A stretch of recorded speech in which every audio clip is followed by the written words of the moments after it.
You don't have to have this victim mentality. You don't have to go around telling everybody your sad story of what happened to you and why you're this way. You can go and rewrite the story. You can grab the pen back from the hands of the abusers, of the bullies, of those that created limiting beliefs, and you could rewrite the story yourself.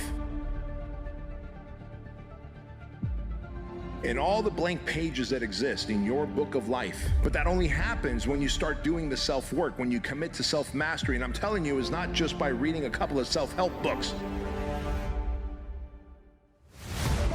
Figuring out who you are at your core, at your essence, what makes you tick, and only then will you be able to set higher standards of expectations for yourself. Only then will you begin to reach the milestone of impact, income, influence, inspiration. God, it's such a fucking cool thing to be able to break through the seals of all your limiting beliefs in life. There's going to be things that go on that are out of your control. The worst thing you can do is let something that's out of your control control you. Get control of yourself, get control of your emotions. Don't get angry, don't get frustrated. Instead, stay calm and figure out how to move forward.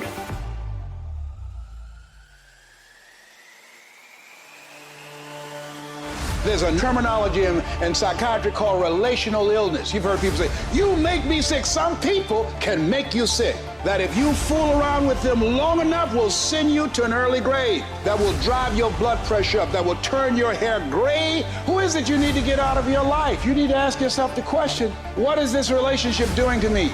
It might be your spouse. Might be friends. Might be your job making you sick, stressing you out. And you being a volunteer victim, are you willing to die for it? Listen, if there's only one fucking pedestal, you must be on it. The idealized version of you must be on it. Not me. Not any other guru or influencer or thought leader. You get on the pedestal. You become the idealized version. You become the hero in your life's story. If your life is a movie and the movie ends, do you want your name at the end in the credits to be the hero and the star, or do you want it to be taxi driver number 2?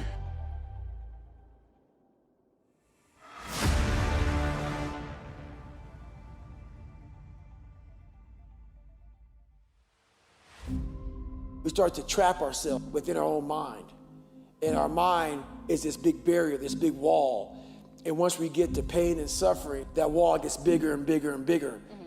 And the mind says, it's time to quit. If we're able to find out different ways to get around that, the first thing you have to do is just to calm your mind down. The very first thing you have to do is don't give yourself a way out. You gotta trick yourself also and say, you know what, I might quit, but I'm not gonna quit right now. If your mind knows, I'm not gonna quit, I'm not gonna quit, you're not gonna quit. Let your mind think it has a little control over you. Then, when you're able to calm down, you're able to think. And then realize, I call it the cookie jar, is you have to have something that fuels you in this time. So once you calm down, what's gonna get you out of the chair? You gotta remember that I've been in times just as hard as this. So I reflected back on my life. Most of us were raised to become ordinary. And I'm not putting down ordinary, but ordinary is just not good enough for me. Ordinary is you go through your life and you fill out the forms and you pay your taxes and you do what your parents tell you and you're honorable and you're honest and you're a good citizen and then you die. Extraordinary is something very, very different. This is about recognizing within yourself that there's something very, very extraordinary that you haven't been trained to believe in, to come to a place where you can apply it and put it into your life. You can go way beyond ordinary. You can go way beyond just being average. All of us are extraordinary. We just have to come to believe it. There's things that you know you're supposed to do as a human being. Things that you know are gonna improve your life. Do those things. There's things that you know are gonna make you a worse person and make your life worse. Don't do those things. Don't do the things that are making you weaker. Start doing the things that are gonna make you stronger and smarter and faster and healthier and gonna make you a better human being.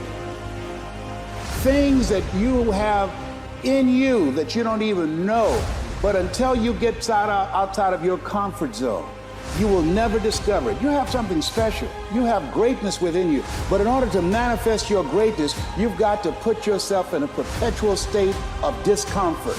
Yes, you've got to challenge yourself. You've got to raise the bar on yourself. You've got to get busy. You've got to work your plan. It's time for me to do me, to pursue my dream, to work my plan, to implement the things that I want for myself and for my family and for my kids. And what is your legacy? What do you want to do for yourself?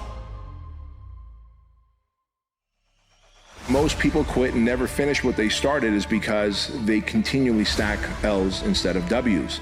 You probably do things to set yourself up to fail in life. You set your alarm clock to wake up at a certain time, and then you hit that snooze button. What did you do? You stacked the L.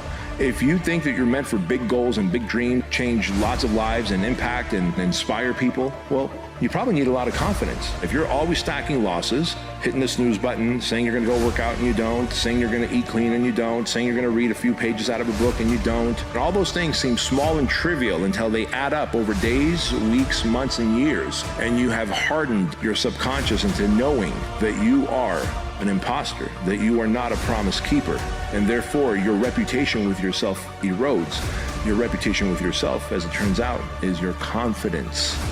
You will hold sturdy against anything that's thrown at you, based on that firm inner conviction that you will not falter, you will not flounder, you will not fail.